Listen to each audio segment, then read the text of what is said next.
Hey, you're listening to Journey to Truth podcast with myself, Tyler Koala, and Aaron Kuhn. I realized we stopped introducing ourselves a long time ago, and we have a lot of new subscribers, so I figured we'd do it again. Joining us tonight is Allison Gee, and Allison is the author of the book New Paradigm Shift, which you can find on newparadigmplanet.net, I believe. Newparadigmplanet.com. It's called .com. New Paradigm Planet.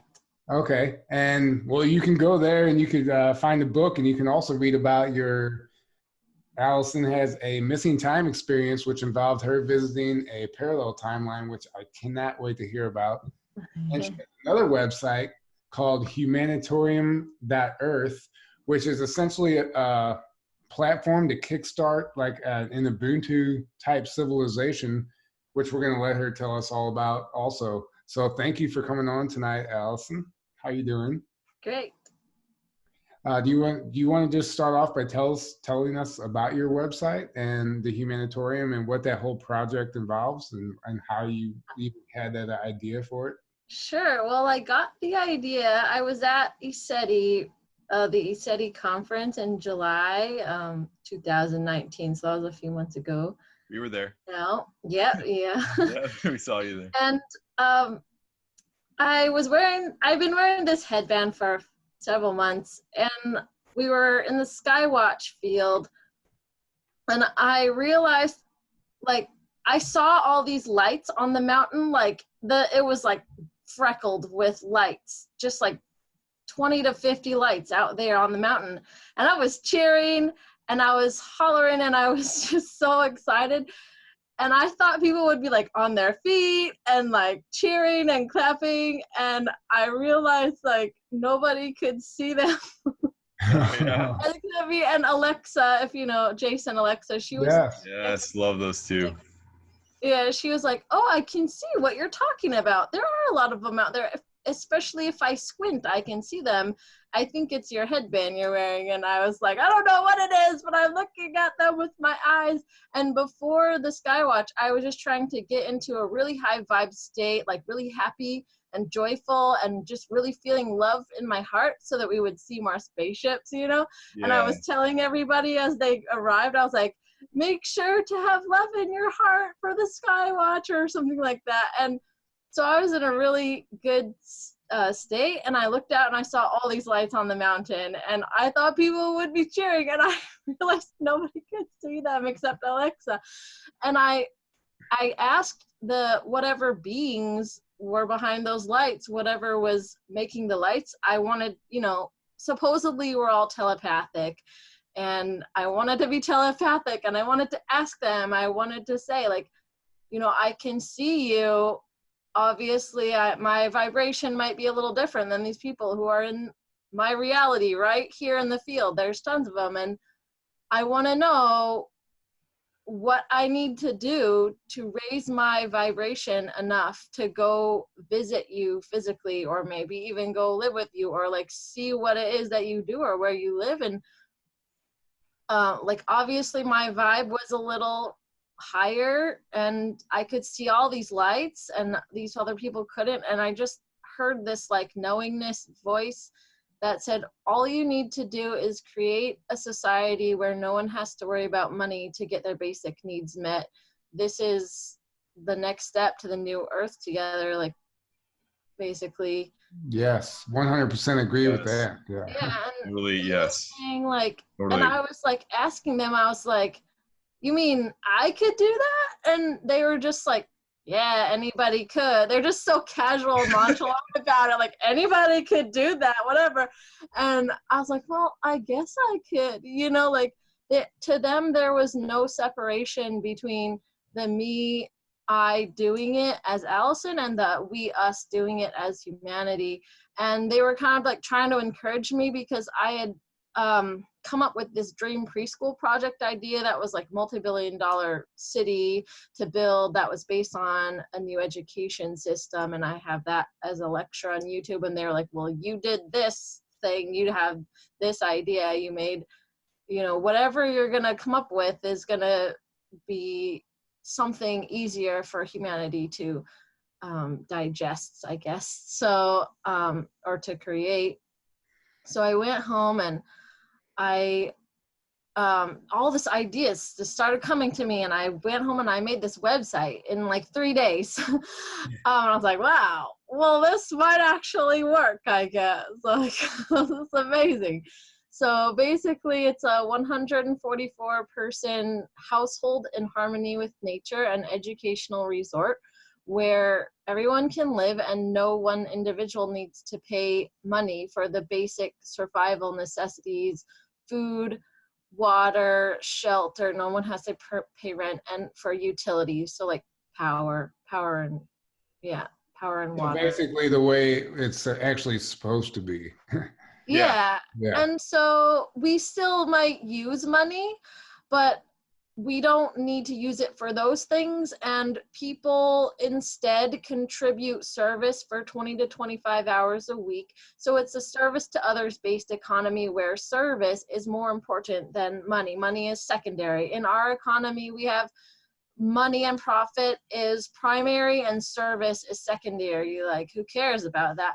And so we have all of these skewed things in our society because it makes a profit or it doesn't. But when people don't have to worry about that, they don't have to worry about how am I going to pay my bills, where's my next meal coming from, then it frees up our consciousness, our spirituality, our life, just like energy that we expend to get those things met. It just frees us up to think about what we actually want to do in the world, how we want to serve others, how we want to be useful to society. And a lot of us, even us like spiritual people or like, disclosure people or whoever you are, we still go to our lives and we make decisions and thoughts and feelings and behaviors based on the fact that we need money for survival. And it takes a lot of our life force energy. Like I do work a full-time job as a preschool teacher, and in this sort of new economy that I came up with, maybe I would work that part-time because I do like that job, but I would work another thing part-time serving my fellow humans that I live with, or my community, or serving humanity. Or since I don't need money to live, I get to think of a job that if, for instance, a lot of people, they don't like their job. Mm-hmm. If they don't need money to live, they contribute this service for 20 hours a week. They have time and energy freed up to think of what kind of job they actually want to do, and maybe whether or not it pays well or it doesn't matter, because it doesn't matter at that point. You're doing it because you love it, and there's no need to like make profit, because this system also, everyone contributes a service and a production talent. So you have a production talent that you're producing for the humanitarium, and it's about it can be at least $1 million per year business, like generating goods and services. But in the new earth, we're all millionaires together. So it's great. Exactly. What if you lived in a household with 143 other roommates? It's an educational resort. Everybody's coming there. They're like, what are you guys doing? This is really cool. You have a drive that you are doing every morning. You're getting up in the morning and something's driving you to live passionately, and you can make money if you want, but you don't have to. And you do what you want during the day. Like, you select what kind of career, the careers on the website are based on like the household chores that would need to get done if we lived in a household in harmony with nature. Basic responsibilities, and helping each other get our needs met. What I think is beautiful about what you're doing is, so we know Michael Tillinger, and he has the Ubuntu movement, but you can't do it alone. Like, there needs to be more people doing this exact type of thing.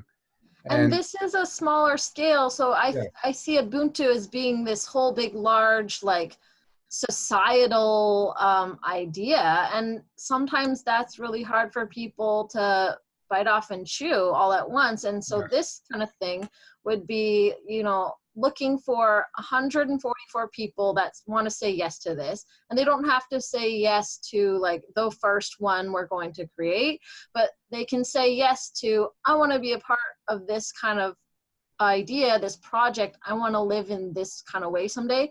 And all you need is like that many people, and say 150-ish people each raise $5,000 to $10,000 for their new life in this humanitarium. We all have over $1 million together to like build this thing. Yeah, that's incredible. I really think it. So I really think it's awesome. And do you have like an idea of like the location on where you would want to start this? Well, I have a page on my website for people to submit locations, and I live in Seattle. My ideal idea would be that nobody would have to just give up their life and like move to this thing. But like I lived in an eco village for a few years, and you really do give up your life. And oh no, my device wants to restart. Say no. Say no. Don't do it. Remind me later. How do I stop that? Like I moved to the eco village, and you kind of give up your life and you go move there, and then you have to figure out how you make a living in this new kind of life. But my idea would be that no one would have to give up their life like that. They could live near a city or a town, or do what they want to do based on how they already live. And you don't have to be isolated from like the outside. Yeah, you don't have to be isolated, especially if, you know, Uber wants to have a flying car service. If they do that, if we have flying cars, you know, in the near future, we can really be accessible if we live near a place rather than in a place. And Seattle, the land's really expensive, houses are really expensive. Maybe a suburb would be a good idea, but maybe like, here's my pie in the sky idea that I thought of.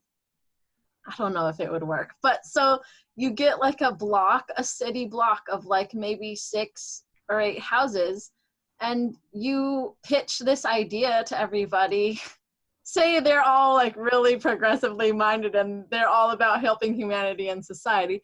And you say like, you know, would you like to donate your land or your house to this movement kind of thing, or this educational resort, and you get to live there, you know, for free. I don't know, but that would be a tough one to sell. Yeah, for sure it would. But in an ideal world, you'd get all these people together and they have this land together, or someone has land already and they say, I want to give my land to doing this project. That's the direction I was thinking. So somebody, see, like you said, you have to have money at some point, even to get it started though. So if somebody if it's a developer with like millions or billions of dollars, and they're like, hey, I got this plot, you know, this block here, you know, I have all these apartment complexes, but that's really boring. Whatever. I'm really interested in your idea. It sounds like a lot cooler than what I got. And I got all these other properties making money for me. So why do I need this like plot of this apartment complex? Put your humanitarium there. This is my ideal ideas. The possibilities are endless. The one thing I do like about this idea, and I liked about the Ubuntu thing as well, is so if it really does happen, if it really is successful and it starts working, it takes away the anxiety that we all carry about retirement, because retirement is one of the biggest programs to keep us in fear, you know. Oh my God, what am I going to do when I retire? Oh, I can't quit because I'll lose my 401k or what, and people panic, and everybody's working for hours in towards retirement, and they totally lose focus on what they're even doing here on this planet. They're working now. They're here on this planet to retire, and we don't have to worry about that in this type of civilization. And that's one thing that the beings also said when they were like, the beings from the mountain or whatever they were, like giving me this message. They were saying like, just create this society and this will drastically raise the vibration of humans. And at the time, like, and then they said this is the next step to the new earth together. But at the time, I didn't really get that. It didn't sink in until later on when I was making my website. I was like, oh, this is what they meant by this will drastically raise the vibration of humans. It's like akin to the agricultural or the industrial or even the technological revolution on how it increases our capabilities and frees up our time and our mental capacity to be able to put forth our energy towards our life. Like, that's how much it would increase our capability to do things in the world. Yeah, you could pursue that hobby that you once never had time for. Yeah. And the possibilities are really endless. I mean, you could really, focus on your mission, whatever that might be. Some of our missions are just to be here and exist because we carry a light with us already, and just by being around others, we're carrying out our mission unknowingly. Yeah, and you would think that if, like, we're pretty intelligent as humans, but we haven't been able to figure out on this planet yet how to have a society where everyone can live and no one has to pay money for survival. Like, the basic human, you would think these are human rights. Like, if you don't have these, you're going to die, but we are paying our life force, blood, energy, blood, sweat, and tears. It takes up so much time. Yeah. Well, I mean, we have to pay for everything the planet provides for free. We have to pay for it. I know. And that's the idea behind the humanitarium, is that nature produces these things for free. And this is kind of the thing that they were trying to get me to see at ESETI, like just at the ranch after I got this message. It was like, look at all this nature around. Nobody pays for this nature. Yeah, the animals we need to make a society where no one has to pay for things, like no one has to pay to grow this tree. Yeah, it's artificially created scarcity is really what money is. Yeah. I mean, if you think about it, it's a tool that and if we had a world and a society that was run benevolently and smartly, really, we could use money as like a tool that would be helpful, instead of just trading or like whatnot. But unfortunately, it's being used as an enslavement system and to create artificial scarcity. Yeah. And for greed and power and everything else. Yeah. And all that's going away, though, luckily. And we have the technology, and we've had the technology for a while. We haven't even needed money for like almost 100 years at least. Yeah. And the whole time, yeah. Yeah, but like the whole time, obviously, we've all been alive for sure. It takes us to take our power back and be like, hey, we can do these things on our own by ourselves, but because we're smart. Like, exactly. That's the same idea behind my dream preschool project that I have on YouTube, is that everybody would cooperate and work together on this. Say it's a preschool, and then the staff have the option, if they want to live there rent free, and then the organization is the one that helps pay for the food and the living expenses and the upkeep of the facility. So it's like an organizational thing, and no one person has to like worry about that. And so I feel like that's not too far of a stretch. We could do something like that. Yeah, and you are a preschool teacher right now, correct? Yes. That's amazing. And how long have you been doing that? I've been working with kids for about 10 years, a little over 10 years, and I've done all kinds of things like summer camps, outdoor environmental education, Boys and Girls Club, YMCA. I worked on cruise ships for a few years, and then I moved back to my hometown in Seattle here. And preschool is one of the places where you can work full time. So I got a job as a preschool teacher, and it's a really weird, messed up industry, in my opinion, because you're paying these teachers you're paying them near minimum wage to raise our children and help them have healthy brain development and healthy physical, social, emotional, nutrition and just development. And we should have the same societal respect as doctors and lawyers and like university professors, because of what preschool teachers do for society. But again, it's the manufactured, I guess, brain like schism that is being created for us, in It's all reality. Yeah, it's all backwards. I mean, and that's it is backwards. it's intentional. It goes so deep. Basically, does. everything's backwards. I go to work every day and I'm like, I'm here for the kids. I'm here for the children and like help them grow and become happy, healthy humans. But in the same time, I don't necessarily agree with this system where it's like not biologically it doesn't make any sense for us to leave our offspring in a building for 8 to 10 hours a day with these teachers. Like, I agree that early education is really vital for like this healthy brain development, but maybe 3 to 5 hours a day, like that seems like enough for a 1 to 5-year-old child, or even like a 1 to 2-year-old baby. Like they've had it at 3 p.m. They're just screaming their head off, especially like the start of the year. And then I have to take them from their parents as they're screaming and crying like they're being tortured, and their parent has to leave. And you can explain to the child all you want why this is happening, but it seems like this is creating some kind of like trauma-informed brains, like in all of us. And I mean, I remember going through this when I was in preschool too, but it just seems like, I wonder what that's doing to the child's brain. What kind of messages that's telling their brain, and what kind of messages they're getting about what kind of world this is.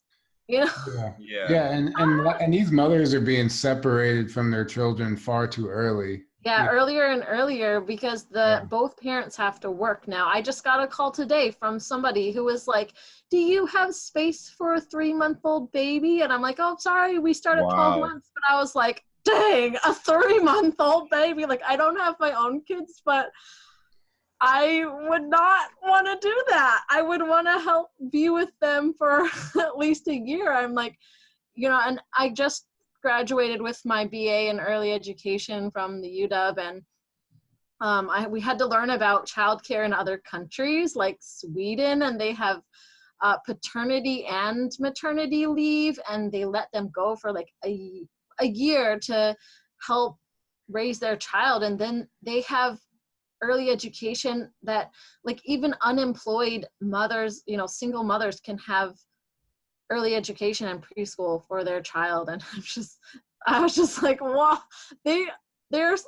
I had a coworker who did some teaching in Norway, or did some study abroad, and worked in a kindergarten there. And she was talking about their kind of system, and she was saying it was really expensive there, but she kind of saw it as it's expensive because everyone has the time and energy and life space to make that money. Like at McDonald's, you work at McDonald's and it's like you make $25 an hour, and you don't have to pay all this medical bills, and you don't have student loan debt, and you don't have all this other stuff that we have in the United States. And it just up your time to think about life. Yeah, it's if you do look at other parts of the world, just they work 4 days a week instead of 5 days a week. Yeah, or they work 30 hours a week and have $20 an hour minimum wage. They work less to get paid more. They have more vacation time. Way more vacation time. Like we work about 2,000 hours a year, and they work 1,500. And they get, even if you work at McDonald's, they get 2 weeks paid vacation, no matter where you work. It's like common law over there. No matter what your career is, if you're working at the gas station or if you're a doctor, you get 2 weeks paid vacation. It's just part of the system. Yeah, like I worked at a restaurant for a while, in addition to my full-time preschool job, and I was trying to work part-time, but sometimes it would be full-time if it was super busy for a convention. It was near it was downtown, and it just seemed like, I mean, my managers were like the nicest, sweetest ladies ever, but it just seemed like it was their job to be like slave drivers. And I was just thinking sometimes, I was like, if we think slavery in America doesn't exist, like just go to any restaurant. I was just like, well, this is crazy that we do this to ourselves. Yeah. Yeah. Well, I It mean, really is. if you go to restaurants now, half the time you're doing all the work anyway. I mean, Yeah. well, I would say like a fast food type of joint, you got to order yourself, you got to pick up your own, you do everything, you do all the work, you're just getting a meal handed to you, Yeah. So, But yeah, like to sum it up, basically, there's a lot of systems on the planet. They're not set up to like support us and living our like the lives we want to live. It's just like Right. make money and like good luck, and like you just got to make money to survive. So people are forced to work jobs they don't want to be doing just to survive and to support their family and to help their family survive. Yeah. And, And that's why I'm excited about this humanitarium, because anybody, well, most anybody can be useful in this type of economy and situation that is the humanitarium. And there are a lot of homeless people, especially where I live in Seattle. And I just have dreams of walking down the street and being able to go up and chat with them about this humanitarium. And these people, I think there is maybe it's a misconception, or maybe it's a proper conception. These people are homeless because they're drug addicts, or they're not mentally stable, or there's something wrong with them, or whatever. But even those types of people can come to a society like this and be an able-bodied person for a service to other society. mm-hmm. And that's the kind of healing I would want to bring to humanity for these people.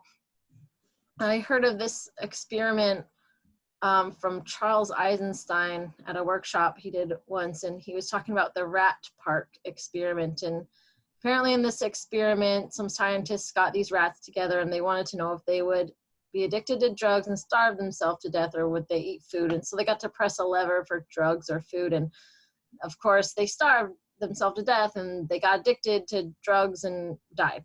And the scientists were like, oh, okay. But then someone else took this experiment and said, wait, these were rats isolated in cages by themselves. Let's repeat the same experiment, see if we're getting the same results. Sure enough. But then before they, starve themselves to death, we're going to take them out of their isolation, their isolated cage. We're going to put them in a rat park with lots of other rats, plenty of food, water, everything that they need, plenty of toys, plenty of socialization, plenty of space to run around and explore, and see what they do.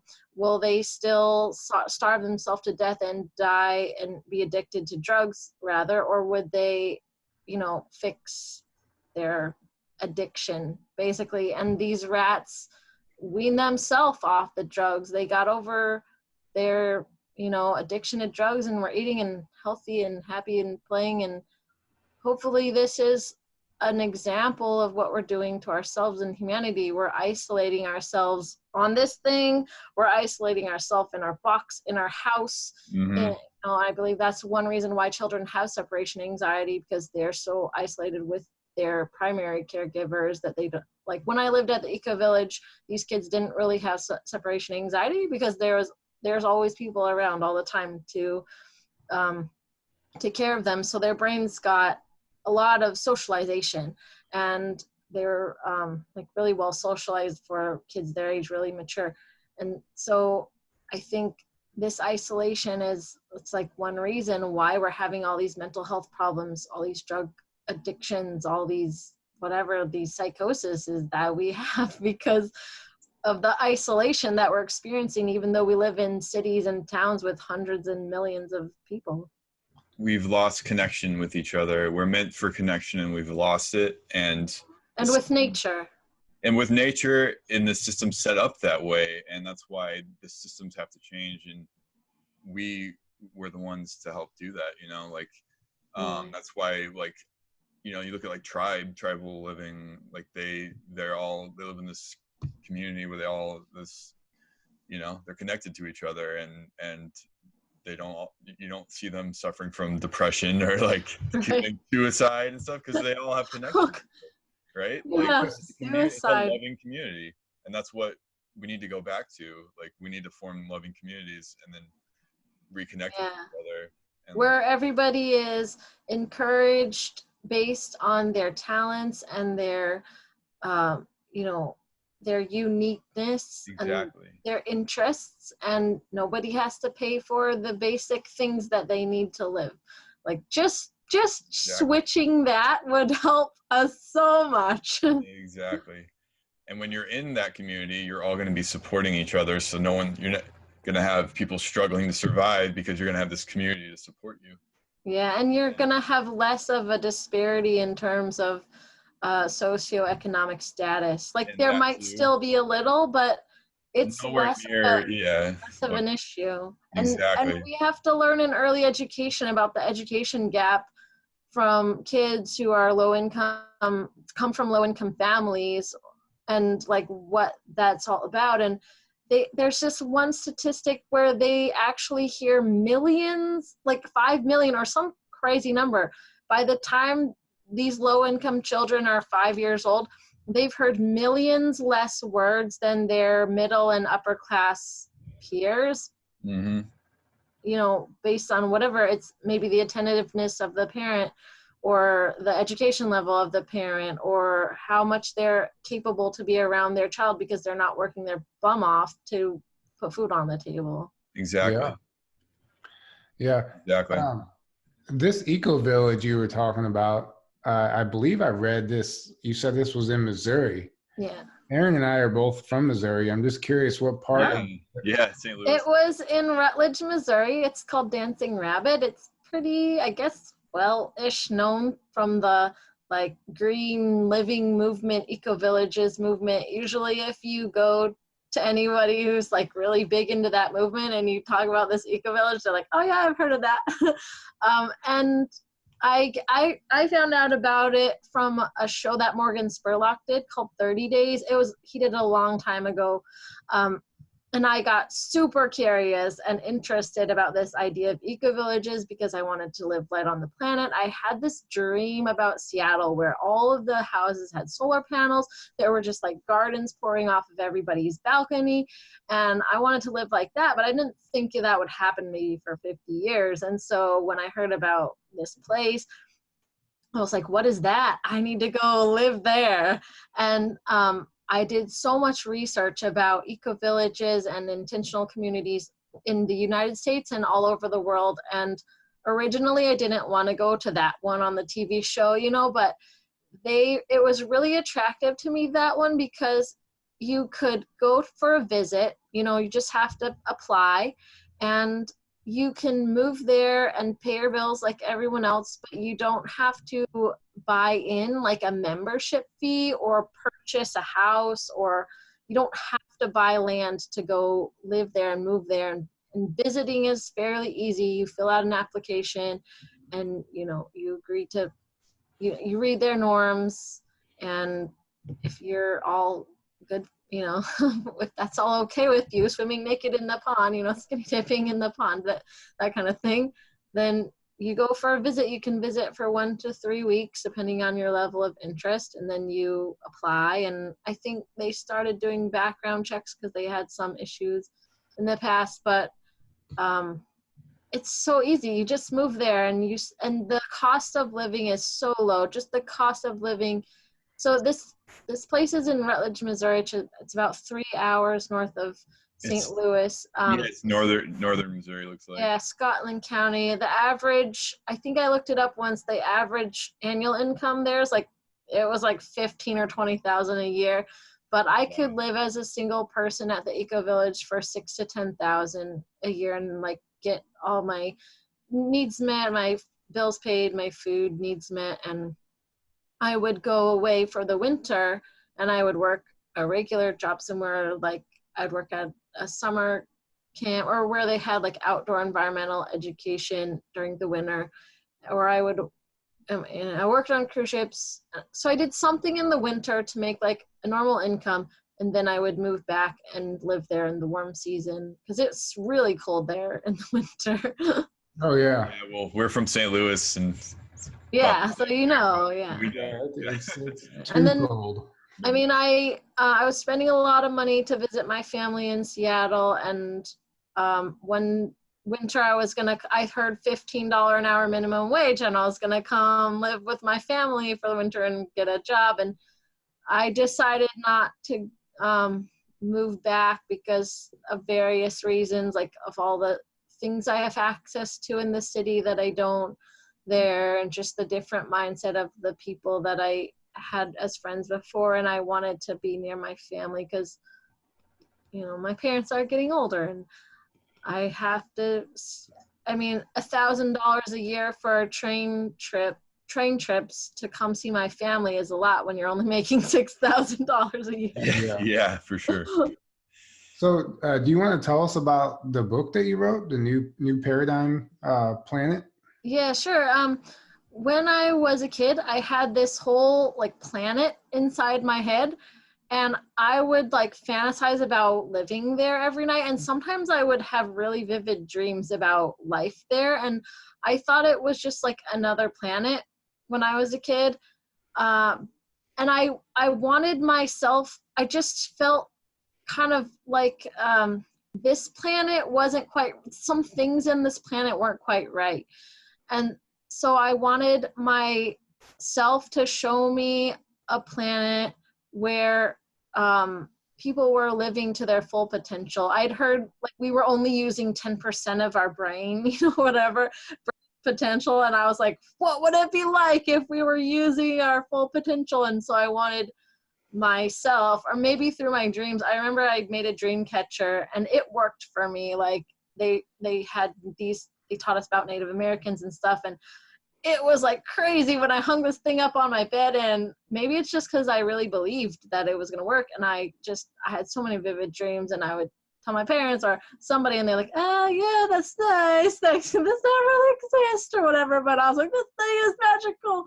So I wanted my dream to show me like a world where people were living more in their full potential. And I don't really know how I came up with this planet in my head, but I did. And I must have gotten like ideas about this planet from somewhere else in my psyche, because now that I know a lot about cosmic disclosure and all of that disclosure stuff, and I started watching Cosmic Disclosure on Gaia in 2015, I was like, holy cow, where did I come up with this? And I wrote the book in 2014.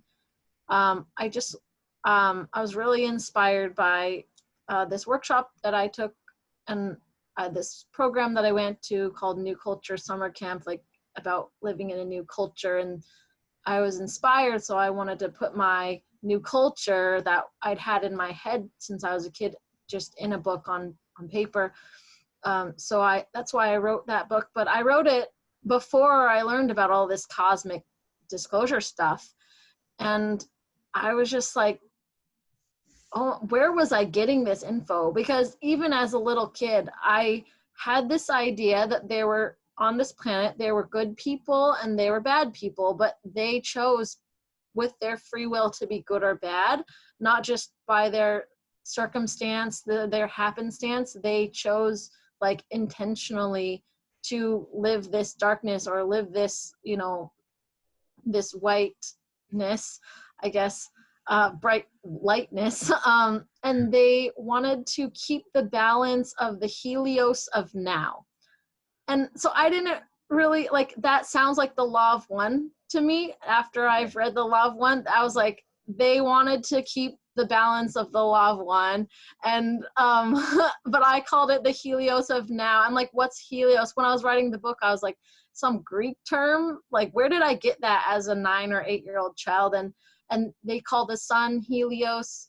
Some people call the sun Helios. And so it's like the Helios of now meant the balance between light and dark on this planet. And they even had a place called Draconia or Draconville. And I was like, where did I get that term? Like Draco? What? Like, Yeah. kid as a child, like, what was I thinking? Like, It was being downloaded to you, I'm sure. Totally. Or it's just a remembrance. Yeah. You already knew all this stuff. Like I'm maybe a multi-dimensional being and I'm getting it from somewhere else in the other lives I'm living. Yeah. Yeah, totally. So yeah, it's about a planet I had in my head since I was a kid. That's awesome. I'm gonna have to check it out. It sounds fascinating. I think it's cool that you actually pursued it. You know, we all have these dreams and stuff as a kid, but they have to actually pursue it and turn it into a book and make it something. Yeah. You know, congratulations. That's awesome. Well, I'm also like, I grew up and I read about astrology and stuff, and I'm a Pisces, so it was like, you're really into like your fantasy world. And I was like, well, I guess so. I made a whole planet in my head. And like the, what was I going to say about it? Oh, as a kid, I thought this was another planet, but the reason I got it into a book as an adult is because I saw all the technology that was coming, like these 3D printers and all this kind of stuff. And I was like, whoa, what if this planet is not another planet? What if it's Earth in our future? Like even in the future of my lifetime, even. Yeah, I was like, whoa, this could be true. This could be true as Earth in our future, like realistically. Yeah, the new Earth, as some people term it. Yeah, the new Earth. And the Earth that's what we're trying to create. Yeah. You already figured it all out. Right. I guess we all have. Yeah. In a sense, we all have, like, time doesn't exist, right? So we're all living in the new Earth right now. That is technically true, yes. At Dimensions of Disclosure, I heard someone talking about big trees, like people living inside big trees or like on big trees or something. And I was like, whoa, that was on my planet that I wrote about in my book. Like people are living in big trees. Nice. I remember Allison Gee, who's a QHHT practitioner, talking. I follow her videos, and some of her sessions, she's had people, their higher selves coming through and talking and saying, in the new Earth, we're all going to be living, or most people are going to be living up in trees. Up in these big trees. Like Ewoks? Yeah, like Ewoks or like Swiss Family Robinson. Like we're all living up in trees. Yeah, my I guess I've only really had like one hypnotherapy session, and it was to recall some details about the parallel timeline experience I had. But my higher self came through in that session, and it was like really strange to me because I remember the induction of the hypnotherapist took me through and like the protection and all of that. And then this like big, warm, golden, glowing, like overarching consciousness like came down into my head and like spoke for me. And my 3D consciousness as Allison just kind of like took a back seat and like let it like answer her questions, the hypnotherapist questions. And this, I made this available on my website, on my New Paradigm Planet website, where I have the parallel timeline experience also. But people have asked me, like, did you channel that? Did you channel your higher self? And I was like, no, like, not that I know of. but it sounds like a very androgynous me person. I don't know. Oh, yeah. I know what you're saying. Like when I did my past life regression, your higher self comes through at the end, and your whole demeanor changes, your breathing changes, your voice changes, and I have all this on recording. Yeah. And when they're speaking through you, it's not you, essentially. You know, yeah, it's not you, but it is you. But it is you at the same time. And I really enjoy the explanation that I've heard from Corey Goodwin. He says, like, your higher self is basically another like multi-dimensional you. It's basically you in billions of years, like in the society wherever you're living. And it's funny because it's like, even though time doesn't technically exist, right, it's still you. That's a way to look at it, because it's like a much more evolved version of you. Mm-hmm. And this evolved version of you knows like all the timelines. It can see time. And, yeah. Exactly. So What I think is going back to the tree thing also, and I wholeheartedly believe that a long time ago on this planet, it was the same way. Trees used to be gigantic. That's what we have like examples of, like the Devil's Tower in Wyoming and all these petrified tree stumps that are the size of mountains. We know about giants that existed, and I think people used to live in tree civilizations. We hear in our folklore and tales. Right. It's written in history. It's like our fantasy world. Yeah. I mean, I really do believe that that was once the case. I don't know, far before mainstream science has our, history going back clearly. Yeah. I'm talking like pre-dinosaur, maybe at one point, something like that.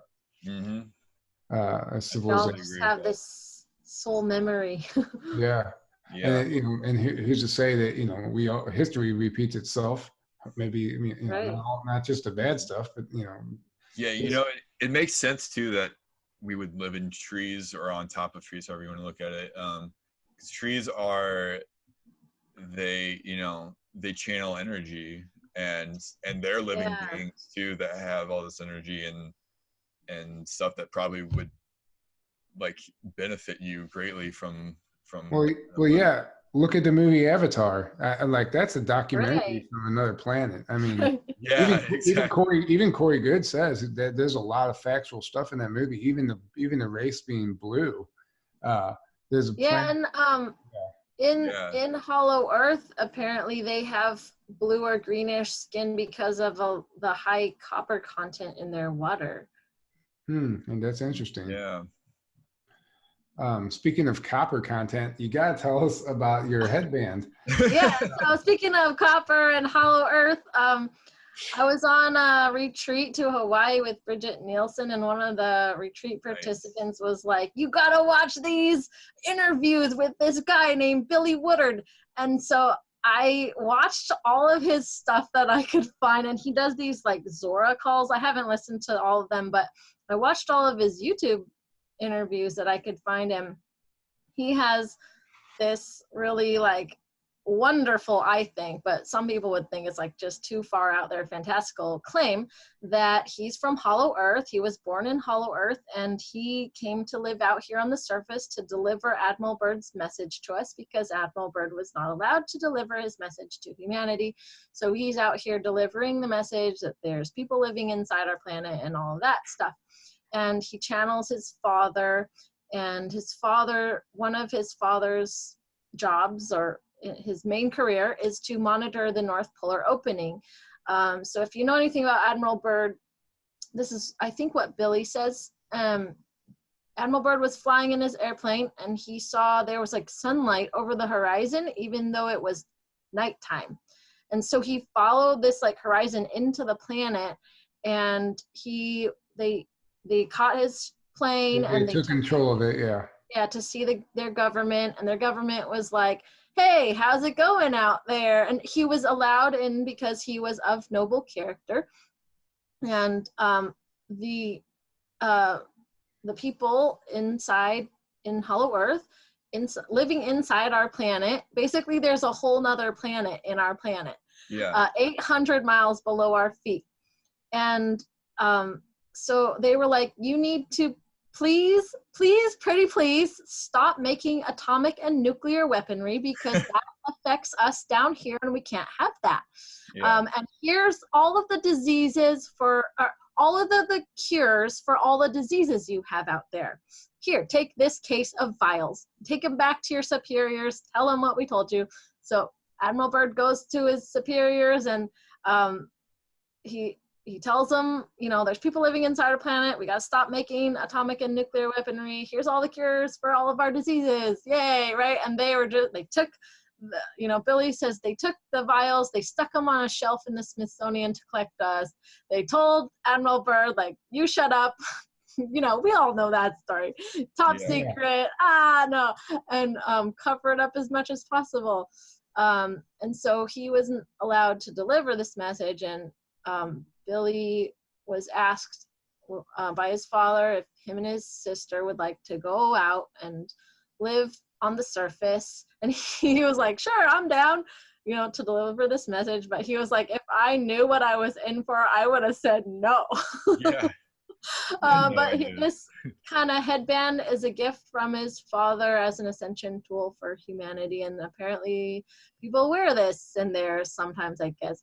And I heard like pharaohs in Egypt were the only ones that were allowed to wear this thing. And I don't really understand exactly what it does, but it's like, it's some kind of technology. The copper helps harmonize the hemispheres of your brain. And the disc in the center has to be like solid silver or gold. The gold one is like, it's better for the technology, but if they sold them at gold, it would be way too expensive. And then it's as a crystal in the front, and they like have this crystal, they pick it to like work for you or with you, and they have this crystal listen to this CD of like really awesome, I don't know exactly what it is, the music that they have it listen to before they send it to you. And you can buy it on Billy Woodard's website, helpingtorise.com. Like, Billy doesn't even know who I am, but I tell everybody about his website because I was so excited about this headband when I first got it in the mail. I put it on and I just felt so just peaceful, like an energy shower bath, and like helping me heal things in my body or whatever. And I just wore it every day. And I have the kind of job where people don't mind, you know, they're supposed to be open and loving and accepting of like all kinds of people, because small children. I'm sure the kids probably like it too. They love it. They're like, what's on your head? And if I don't wear it one day, they're like, where's your headband? And Tyler, you should wear that while you do construction. Yeah, right. I have to wear a hard hat. Sometimes people think it is a headlamp. Yeah, tell people it's a headlamp. And I was really self-conscious about wearing it in public at first, but I noticed nobody gives an SHIT. Nobody cares. They're all like, or they're like really keep to themselves, or like sit on the bus in the morning at like each individual person in each individual seat, like don't be near anyone or touch anyone or look at anybody. And just nobody cares. And the only people that have asked have been really genuinely interested or curious, and they want to know where to get one. So I tell them about the website, or they recognize what it is, and they're like, you got a cool Lemurian headband. Oh yeah. Like, I was in an art gallery once, and somebody was like, check out this headband. And I was like, hi. And I was cool. At ECETI, someone recognized what it was, and they were like, Billy Woodard came to my house and oh no way headband, and he said I wanted to know if it did anything. So I had a Carillion photographer photo me with the headband on and with it off. And with the headband off, his aura was like smaller, like average normal size-ish, and his chakras were kind of like not really in good balance. And then with it on, he noticed his aura was like really big and bright and beautiful, and his chakras were all clear and aligned and all of this kind of stuff. And nice. So I've been wearing it almost every day since March, and it's like September now. But I notice if I don't wear it for a few days, I start to feel like nauseous, or like I need to put that thing back on. I don't understand what it's doing, but it's all the whatever we're exposed to in the city, maybe. And I believe that. Like that. I definitely believe that. I mean, I totally. Oh yeah. Totally can see it having an effect. You know, people just not everybody's willing to put it on and wear it around. But like you said, people don't give a shit. You know. They don't. They really don't. They don't care. And if they do, they're not going to say it. They're just like, oh, that's a weirdo. Exactly. Whatever. They're not going to say anything, or they think it's super cool. Yeah, or that. And they always wear like Galaxy. Or they think you're cosplaying or something. Yeah. Yeah, I don't know what they think. Maybe I'm going to a costume party, because I always or that. Like space printed clothes. I just love galaxy printed clothes. I went to a holistic women's business university online called Aphrodite University, and they really encouraged us to like wear on the outside, what our soulmate clothing was, or like what spoke to us as like our soul, like wear your inside on the outside, and then you'll draw the people to you that align with you, right? And so people have told me weird things just in passing on the street. Like someone was like, I like your juggling suit, that's a great costume, like you have a dope ass, like, whatever costume, or they said something like that. I was just like, wow, this is like funny. People think, or some guy wanted to take a picture on the bus. He was like, can I take pictures of you and your headband like close up and write down the website for me? And then I was at Mount Shasta and people were like, can I try it on? Can I wear it? Oh, I really like it. I have to get one. So like if people are sensitive to energy, they do feel something when they put it on. Yeah, totally. I'm not even familiar with Billy Woodard. Is that what you said his name is? But he says a lot of similar things that these other people that I'm hearing say, like Corey Gooden. I don't think Corey maybe knows who Billy Woodard is. Well, I was going to ask if he knows who, does he know who Corey Good is? I've never asked Corey Good like in person or, over the electronics, but like I've never asked him, but I've never heard him mention this guy's name. But he says very similar things. He talks about the people living in Agartha, living in Hollow Earth. He says our sun is not hot; it's cold fusion light. It's it's made to look like that to keep us out and away. Basically, there's people living inside the sun. All of this, and I was like, oh, maybe that is what those sun cruisers. That you see ships coming in and out of the sun all the time. They live in there, maybe. If the sun was a big ball of burning gas, like I'm pretty sure. Yeah, but maybe it's not actually a ball of burning gas. It's actually not. A planet. It's not. That's the thing. Yeah. It looks like. Corey Good actually was on a craft that he claims he was on a craft that got to view inside the sun. He said it's nothing like we are taught in our science book. Nothing like that at all. It's electric. There's a lot of electricity in there, but it's not. The core is nothing like we right. Nothing like we. Billy says it's cold fusion light. Yes, that's kind of how he would explain it, and we know the sun is a portal, like there's Billy Thorpe in the 70s wrote the album Children of the Sun, which is about beings coming from the sun. And if you listen to that entire album, it's a concept album, but this guy wasn't making this stuff up. He had an experience. He had an experience that he wrote about. I just actually purchased the book, The Smoky God, that Joseph Irwin was telling us about. And it's a story about an inner earth journey in the late 1800s. It's written as it's sold as like a sci-fi book, but I really don't believe that it's a sci-fi. Yeah, and there was a video on YouTube for a while that was like inner earth civilizations exist and I can prove it, or like yes, I watched it. Yes, I watched that. Watch it. It's not there anymore. Like I can't find it, but one of the things it was saying was like the children of where is that place? There's some place in Europe where they found these like green-skinned children that came out of a hole or a cave or something. Oh, I don't know they about. got lost herding their cattle, and I don't know the name of the place. Into a cave, and they came out the other side. They followed the church bells, the music, to get out of the cave, and they had green skin. And they wouldn't eat anything except raw beans, and I guess the boy died shortly after, but the girl survived, and her skin turned like a normal to us color after eating our food. So I was like, well. Wow.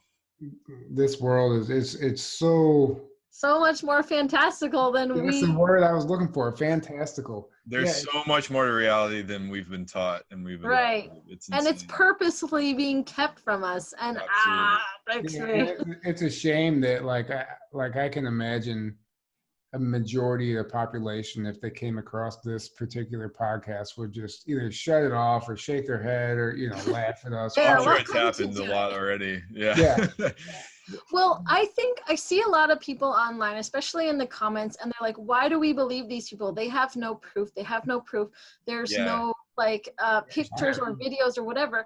But Corey has a good point. Like, even if he had pictures or videos, people could say whatever they wanted about it. It was Photoshopped. It was CGI'd. Which It people was do all whatever. the time.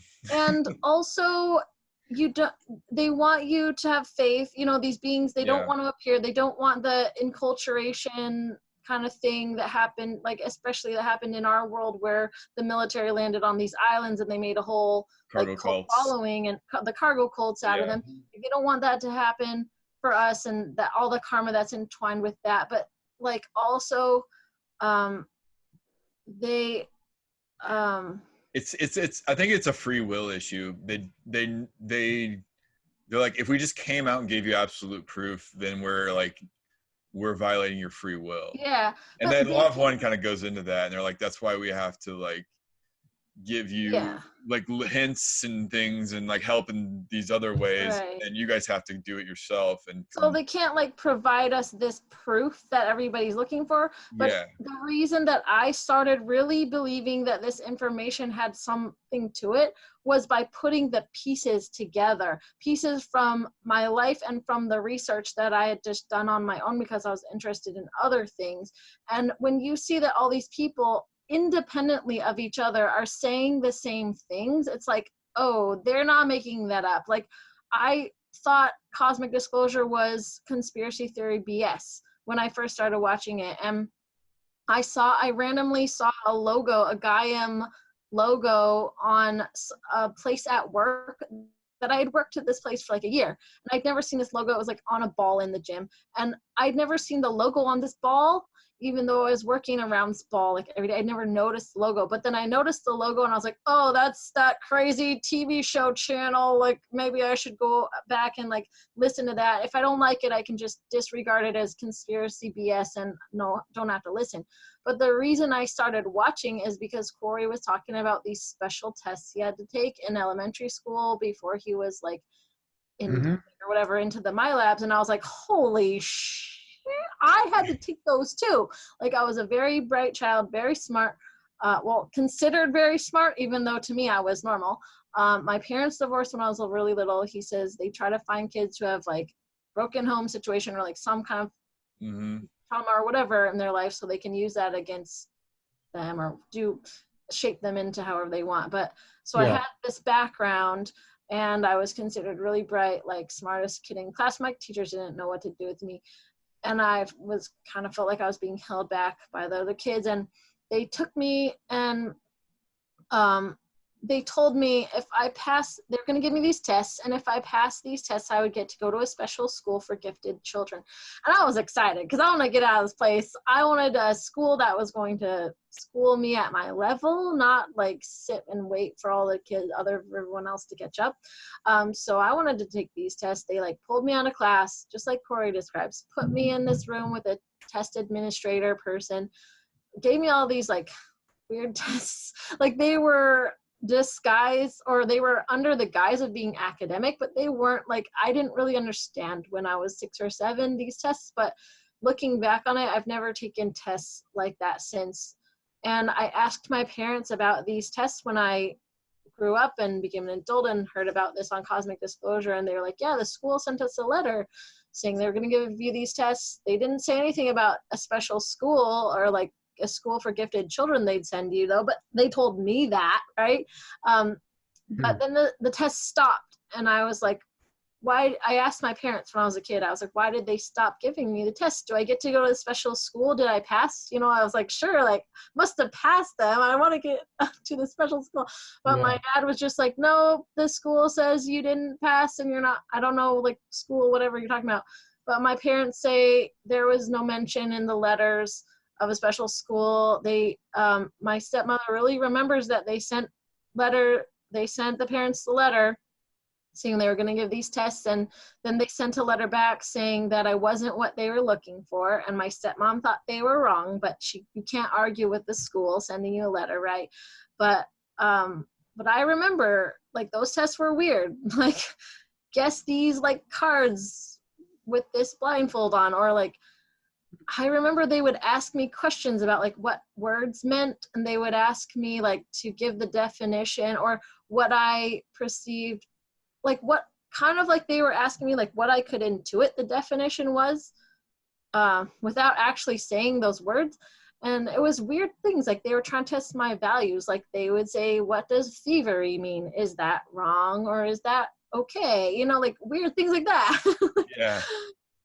Like there was a lot of timed, like put together this 3D puzzle. We're gonna time you. And they probably were like, she's not what we're looking for, because I would give up if I couldn't do the test. If I couldn't complete the 3D puzzle in the time amount that I was allotted, if I knew that I couldn't, I would just think, I can't do it. I don't know. You just Like, gave up. Yeah. like, don't give me a time limit at this pressure. Like, I can't. So I wouldn't really try, even though I could put the puzzle together without a time limit. I would do just fine. Yeah. So I took those weird special tests. Apparently, I failed. Good thing.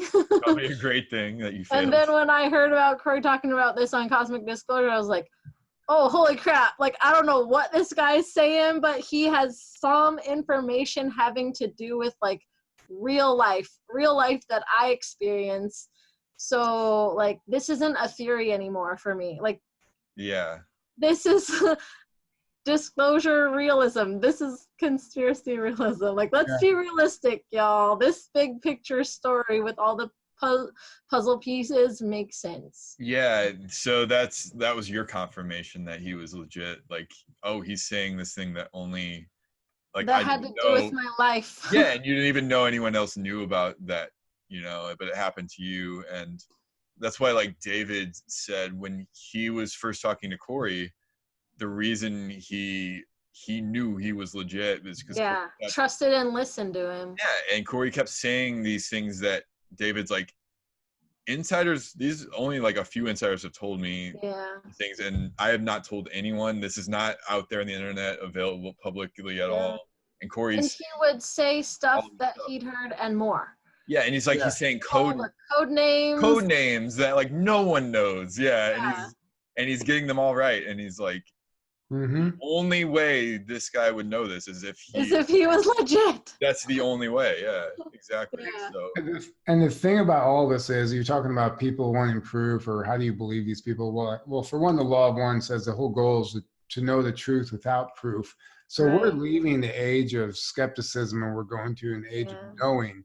And they want us to choose our timelines. Like, that's really the sense I got after visiting the parallel timeline, is that we're choosing our timeline every second of the day by our thoughts, feelings, actions, words, the things that we do in our life, and the way that we come off. Like, we're choosing what future timeline we observe and what we experience. And these beings want us to choose our, like, how positively polarized is a timeline we're going to experience, or how negatively polarized. They don't want to influence that, but they're letting us choose that.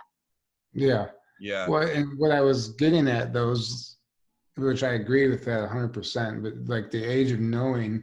So we essentially, we just get to a level, our spiritual development, we get to an advanced state to where we just start knowing things. We don't need proof. We don't need, you get a feeling.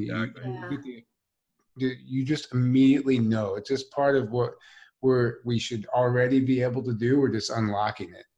Right. And you have an intuitive knowingness already that says, this is true for me. I'm going to listen to it. Yeah. And that's why people say, if you resonate with something, not leave it. Like, that's really the best way to it's like, it like the true stuff you're going to resonate with, because you're going to resonate with the truth of it. In some senses, lots of different viewpoints or information can be true at the same time, even though they seem like they're polar opposite or conflicting. And I think, like, the first time I realized that, I read these books by Dr. Bruce Goldberg, who was like a hypnotherapist, and then he'd accidentally regress people or progress them to past or future lives, and he got really curious about that. And he came up with like 4 different futures of Earth or like what people were saying, all of his cases. But when I read his book, I was like, wait, all 4 of these could exist at the same time on the same planet. Like, look how different we are on Earth right now already. Like, all 4 of these could exist that he was talking about people saying. So I was like, whoa, like. Yeah, multiple timelines. Yeah, and multi-dimensional. You know, like everything is occurring right here. Like, who knows what's going on right in front of my face right now in the next dimension. Right. You know? Or even like in your future, you could choose to do something and experience a totally different future than if you made a different choice. One thing that really helped me with that, like after I visited the parallel timeline, I was really curious and interested about time travel and parallel timelines and stuff. And I listened to some, I guess, radio shows or whatever people would go on because they accepted time travelers. And a lot of the time travelers were male, but there's this one female lady that I heard, and she sounded like she could be from Inner Earth, like just the way that she talked. And she said she said she was a time traveler, but she said like, one thing I want to clear up here is that people have a really big misconception about what the rapture is. Like, people think second coming of Jesus and all of this like religious stuff. But she said like, this rapture that everyone's talking about is an opportunity for everyone to like select the dimension they're going into. So they select it by the way that they live, the way that they think and feel and act. They select their future timeline. So this rapture is like a multi-dimensional or like multi-timeline reality way for the Matrix, for these people to like split off and like observe the proper timeline for the polarity of their being or their like persona. And I was like, whoa. Yeah, that's so interesting. I love that take on it, actually, because it's really true. Like the way the practices that we do every day, whatever it is in life, you know, our diet, our meditation practices, the way we treat others, service to others, how we go about everything determines exactly what you were just talking about. And we're all at different levels. So that's extremely interesting to me. Everyone's at a different place. There's no good or bad. Ultimately, it's just like where you're at. It's just experience, and we're learning about lessons in how to be loving and in, you know, how to, a lot of near-death experience research, people come back from near-death experiences and they say, the point of this life is to learn about love. Like, that's it. Yeah, which is a common message that we hear. And it just comes down to, you know, you're in charge of your own ascension. So it's like, you know, suffering is a useful tool, and it's necessary until you don't need it anymore, until you learn the lesson will repeat until it's no longer useful. Once you've grown and learned the lesson, you don't need to keep suffering. It's stupid. And it's like you go pat. So it's like, you know, you can wake up, you can either like take a really, really long time to learn lessons and then take a really long time to ascend that way and keep repeating third density over and over and over and over again. Or you can wake up really bad stuff and take a shorter time. yes. Or you can yeah. But you're in and we got to realize, like, everyone's in charge of their own destiny. Everyone's a sovereign being that no one's going to do it for you. You can't give, like, so many people are giving their power away to governments and religions and God. I had a friend who said, you can't talk to me, like, don't talk about aliens. I'm not going to believe in aliens until the government tells us that they exist. And I was like, okay, like, we have to wake up out of this mindset that, like, everyone else is responsible for me or the God or aliens. This reminds me of, I had this past life memory dream about a friend recently, and the premise of the dream, what it was showing me is that in a previous life there was a lot of challenge and difficulty. Like, we spent a lot of time crying about each other and just like crying. It could have been misassumptions, crying about the same dang thing about the other person.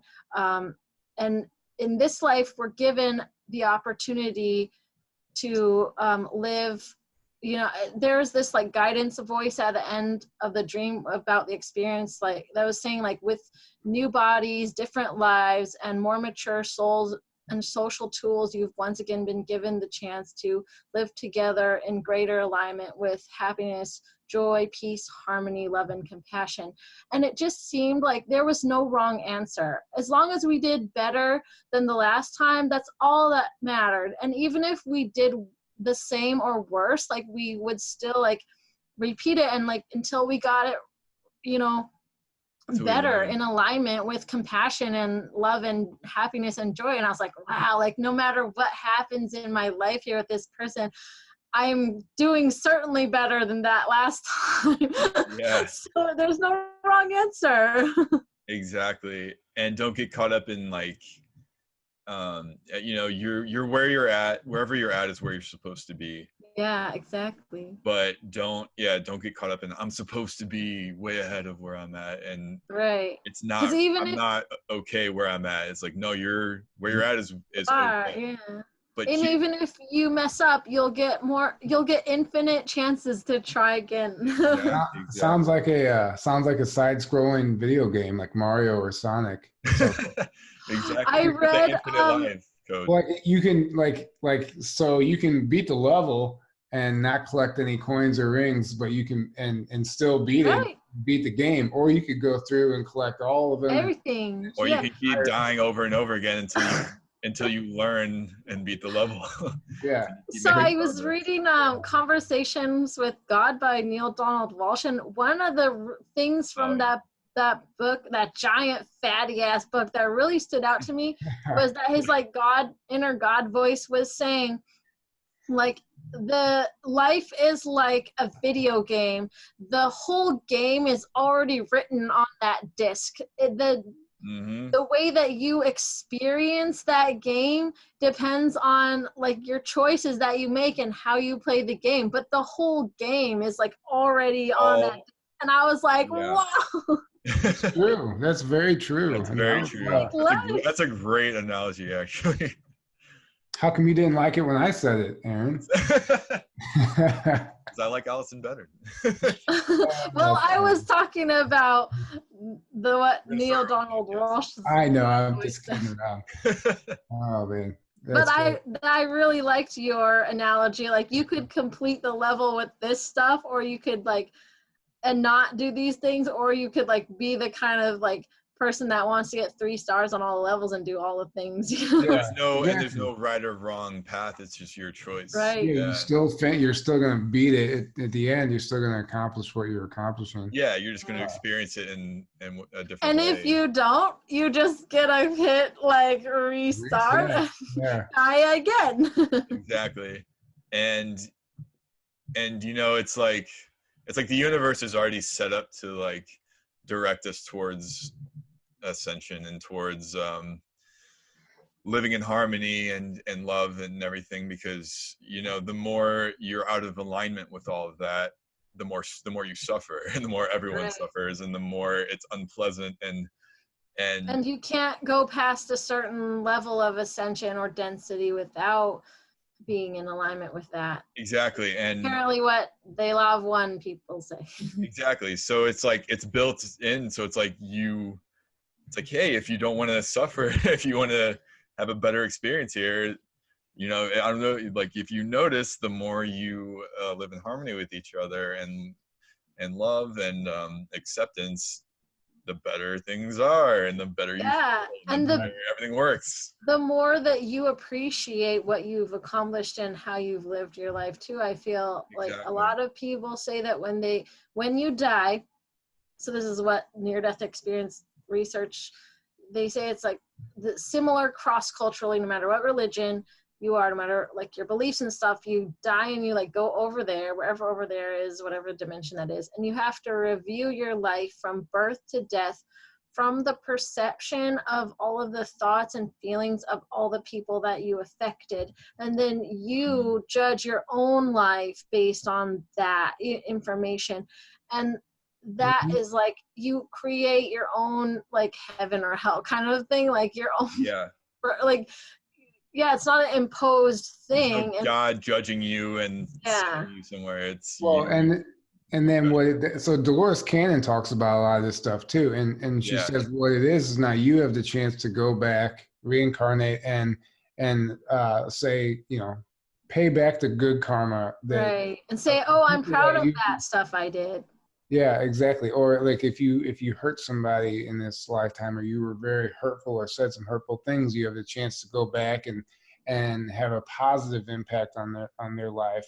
Oh yeah, that's so nice. That's kind of what my past life memory dream was. Like these dreams, they're really vivid and really visceral. I never forget them because they're so, like, they really impact me even after I wake up, and they really help me in my life and my relations with either myself or another person. And they're kind of like that, you know, like viewing whatever that spiritual technology is that we have to look at our lives with. It's kind of like that. It's like a virtual reality video that you relive the experience, but from the whole picture instead of just your own one-sided experience.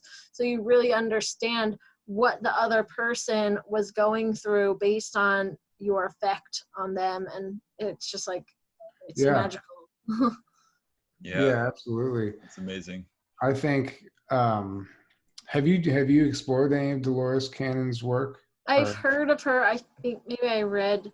Well, that's another information right there, because what you're saying is exactly the information that she explains when we die. But she got her information through her clients who she was regressing. Right. Yeah. So it's just another. And I've read other books like that, Journey of Souls. Like there's like all these hypnotherapists or these people that do hypnotherapy sessions, and then they regress people to all these other times, or like Life Between Lives, or that's another book I think by Goldberg. But they get all of like thousands of cases of these clients, so individually they don't know what the whole big picture is of the body of work. But then these people, they come out and they say, like, this is what people are saying. These are the things that are like correlating, like we were talking about earlier.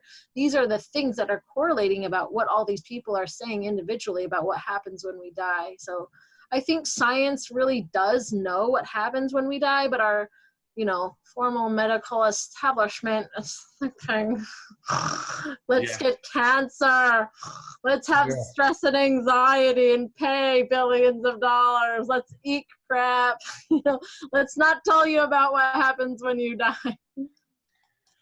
What's interesting, you're talking about science. Somebody was just telling me on Monday night, there's this YouTube channel called like Thunderbolt something, I don't know, but it's a group of mainstream scientists doing work.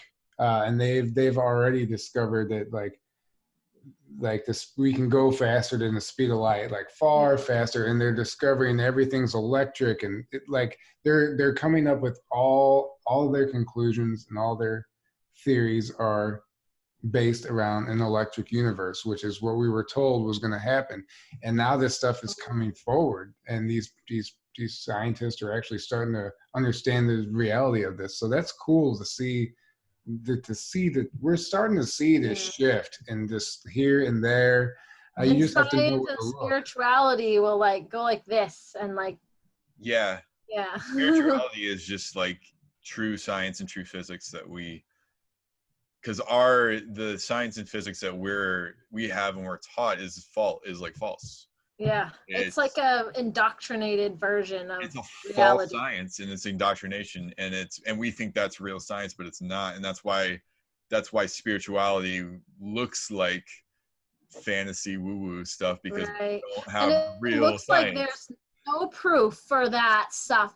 But now with the internet, I think that is like that's really trumping that no proof BS, because you can go on the internet and you can find, like, maybe you don't find the proof individually, but you put all the puzzle pieces together, and they're like, oh, this is what they're all saying. Like, but there actually even is scientific studies done and scientific proof of things like meditation and like And astrology. Astrology and I got that same friend that said he wasn't going to believe in aliens until the government told us they're real. I was teaching an intro to astrology class, and I was like excited, and I wanted to talk about it with him, and he was like, "You can't talk to me about astrology unless you can find scientific, peer-reviewed, journals and experiments that this is legitimate and that exists." And I was like, "Okay, internet," and they did like. I found these things, and I was like, look at this. It's so interesting. So they did have like scientific proof that astrology, it doesn't like determine your behavior, but it determines like a likely behavior that you would do based on this guy studied careers like Gelkin, I don't remember exactly what his name was, but they studied all these different careers and people's charts, and they saw that people in different careers had correlations in their astrological charts. And I was like, whoa, that's so interesting. Well, you should tell your friend, ask him if he believes that the tides are controlled by the moon, because that's essentially mainstream science. But and then you would say that like further back in the day, and people were like, "Yeah, you crazy." Yes, you believe the moon can control the tides, but you don't believe the rest of the planets can affect. Well, what I'm getting at is that if you believe the moon can control the tides, well, our body is 70% water. So what do you think that does to our body? Not just right. Exactly. That's a good planetary bodies. Yeah, if you're firmly convinced that it can create the tides, and you don't think it has an effect on your body, your head is literally in the sand. I think people, they have a hard time wrapping their mind around that because they've heard the scientific explanation of how the moon pulls the gravity of like all the water this way, and then it pulls it that way. And so that would make the water slosh back and forth. And so they can kind of like elementary, like get their mind around that. But like when you say Mars or, Mercury, oh my goodness, forbid, Mercury's in retrograde and it's, screwing up all the transportation and communication. Well, it's like, people have a harder time bridging transportation and communication with this other planet. But like, I gave a class on what WTF is Mercury retrograde once, and I was like, this is not a time to like make excuses for everything going a mess. It's a time for you to look at these like happenings and learn from the lessons. Like, how is this making me a better person? What am I learning from this? Instead of like, oh, everything's a mess and I'm gonna make it an excuse that it's Mercury retrograde. But like putting that integrity back on the person and the self. And like, I think Mercury retrograde is a really empowering time to do really progressive things, actually. Like I made the humanitarian thing. Like I came up with that idea. It's all about reshaping the past and figuring out what doesn't work and, replacing it with what does work and all of this kind of stuff. And I was like, wow, that's really empowering if I can come up with that. And, yeah, absolutely. Say about Mercury retrograde is maybe they're indoctrinated too. Yeah. So we haven't even acknowledged the fact that today is 9/11. I know, it is. Yippee! We haven't even talked about it. Yeah. I'd like to see what your friend thinks about 9/11 also. Oh, I don't know about him, but I read Ascension Mysteries by David Wilcock, and I was like, "Ooh, this is cool." And I mean, I heard like many years ago. I was at some psychic convention or whatever, and there was a guy there who, I mean, he spoke about conspiracy theories, but he was like coming at it from like, this is not a theory, this is not conspiracy, this is real events, real. And he was like, had this book about 9/11 being, and people just thought he was a conspiracy theorist. But inside job, we did 9/11, like, wow. And so that was the first time I kind of heard that, and I was like, ooh, could that be true, And then the more and more I was hearing about it and the evidence that people talk about, that they point to, like the fact that these buildings, like the way that they fell and the way that a controlled demolition falls and the way that metal was like melted into like other parts, and like you can see these pictures, and the way that, you know, people that are aviation or like plane engineers, they're like, this doesn't make any sense how this happened. And then Yeah. when I read None David's of it makes book, sense. I was like, oh, that explains a lot. Yeah. There's It about does a nothing. million things that don't add up to the official story. Like it's like endless. I keep finding new ones all the time. Oh, that reminds me of this time, well, when the mass shootings happened recently, and there was some article about how Trump just went on playing golf, you know, and my friend made a post about how Trump, and I think he was being sarcastic and was like, oh no, Trump's gonna go to jail, like he went on playing golf when the mass shootings, you know, he got the word, and he had all these like comments of like various viewpoints about that.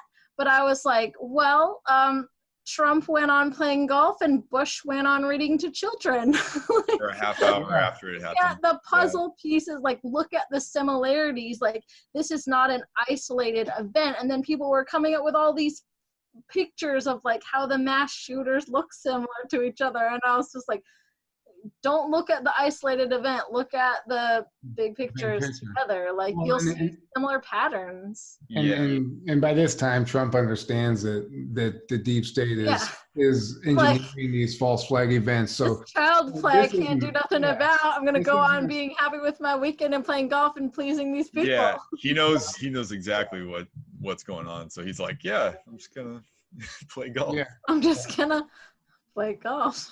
Because this is not a real, look like a bad person. Yeah, like maybe they really killed people, and that's really bad. And that's the thing. A lot of people get upset when you say false flag, and they're like, people die. And you're like, yeah, I know people died. False, it's real. I said that I'm not saying people didn't die. I was like, well, I went right on doing my life during the false flag shootings, and nobody's had anything to say about that. You know, Trump went on playing golf. Maybe nobody cares. Like, I'm not in the news for going right on with my how is life. him playing golf affecting anything? Like, it happened. So, well, did you see that 9/11 video I shared? And Bush actually just like gave a speech to like at all costs we need to stop terrorists. We need to send our troops. Blah blah blah. Blah. And then it pans out, and he's like, all right, now check out this golf swing, and then he's on the golf course, and he actually, you know, drives a ball, and like he was just like real serious, like putting on a front for America, and then he's like playing golf. And then obviously they cut it, but then after that he just went back to playing golf, you know. Right. Yeah. He knew he was just bullshit. Yeah. Oh yeah. He was the image puppet to the public. That's like the what was it, the ISIS video of that was on the news, like crazy on the news. But then there was somebody found a video on someone's iPhone. They got caught at some border in another country, and they found the video of this person like videotaping in a studio of this video being made. Yeah, I remember that. That's just staged. So much of our reality. The whole reality's staged, basically. Our reality is the Matrix. It's the Truman Show. It's a Matrix. Yeah, like it is the Truman Show.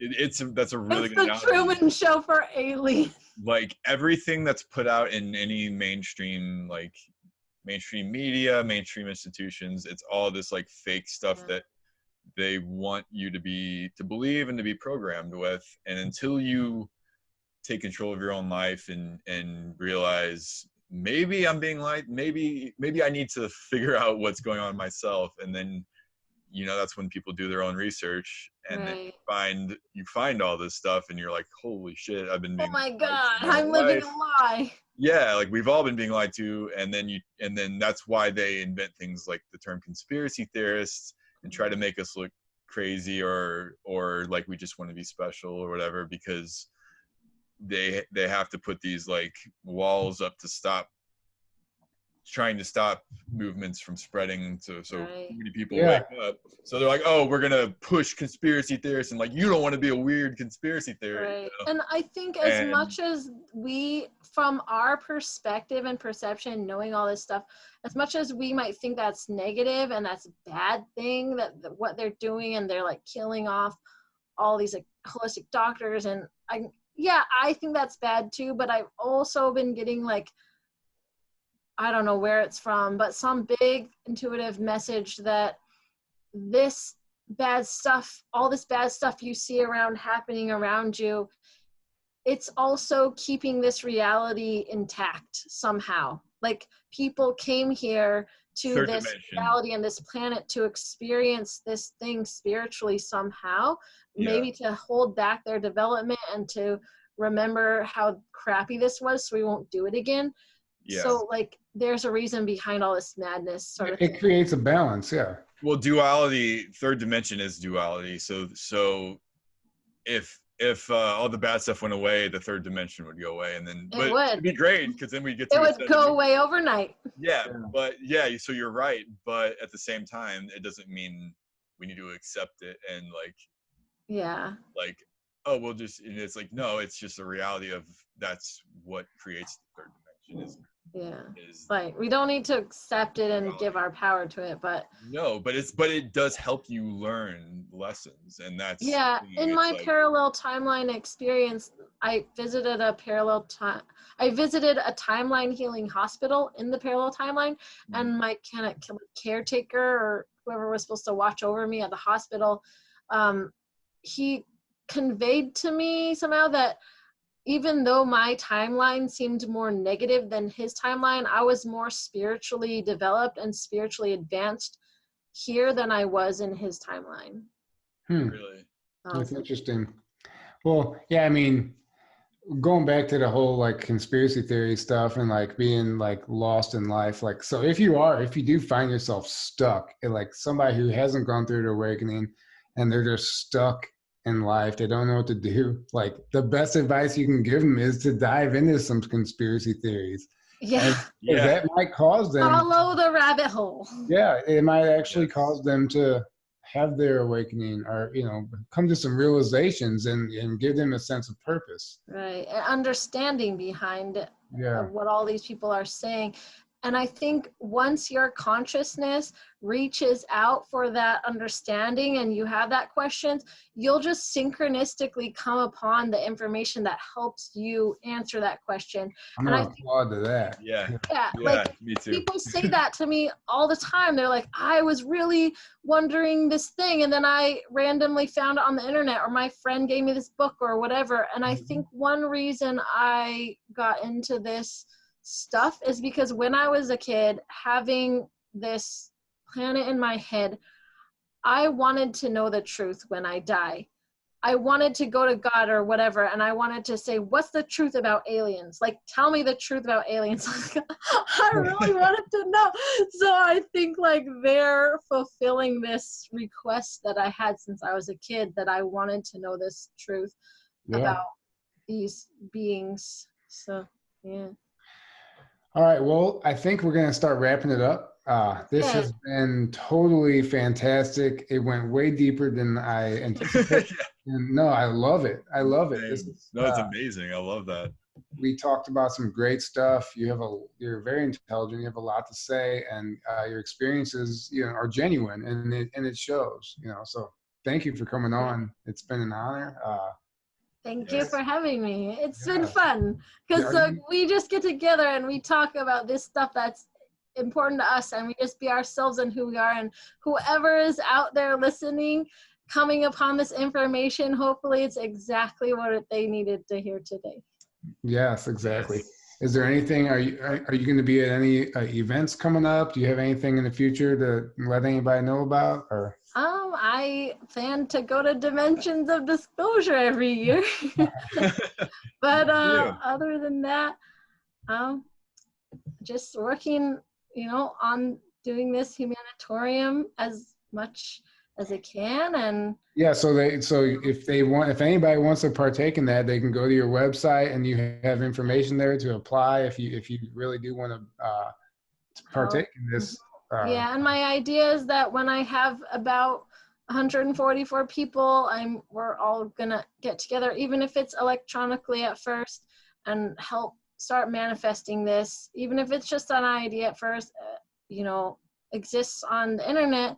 We're gonna talk to each other. We're gonna have I'm gonna call them service enjoyments instead of assignments or challenges. But we're all gonna learn about certain things every week together, and hopefully start trickling this down into the physical world.